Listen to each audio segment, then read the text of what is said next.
दास नवम श्रेणी छात्री अटे।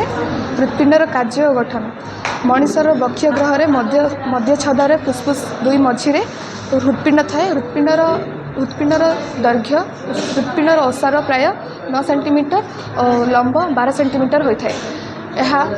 यार हृत्पिंडर 4टी प्रकोष्ठ रही है। ऊपर दुई प्रकोष्ठ को अलिंद बा एट्रियम, तल दुई प्रकोष्ठ को नील बा भेंट्रिकल कह जाए। हृत्पिंडर अलिंद नील मध्य अलिंद आड़ को द्वार थाए।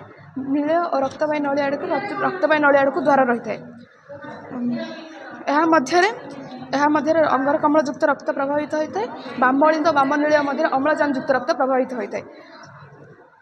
दक्षिण अलिंद दक्षिण नील मध्य दुई पाखुड़ा विशिष्ट 3 पाखुड़ा विशिष्ट कपाटिका रही है। यहाँ त्रिस्तरीय कहुए। बाम अलिंद बाम नील मध्य दुई स्तरीय कपाटिका रही है। 2 पाखुड़ा विशिष्ट कपाटिका रही है। यहाँ 2 स्तरीय कपाटिका कहुए जाए। दक्षिण अलिंद सहित ऊर्ध्वमासिरा निम्नमासिरा दक्षिण नील सह फुसफुसीय धमनी, बाम अलिंद सह फुसफुसीय शिरा, बाम नील सहित महाधमनी संयुक्त हो रही है। अंग प्रत्यंग अंगारकाम्ल युक्त रक्त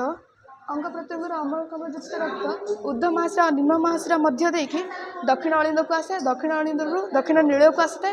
दक्षिण नील रक्त संकोचन हो फुसफुसीय धमनी दे जाए। फुसफुसीय धमनी देखिए फुसफुस को जाए। फुसफुसीय गैस विनिमय घटी अंगारकाम्ल युक्त रक्त अम्लजान युक्त रक्त परिणत हो बाम अलिंद को आसे। बाम अलिंद को आसी बाम नील को आसी था। बाम नील मध्य रक्तर संकोचन घटी महाधमनी देखिए शरीर समस्त अंग को जाए।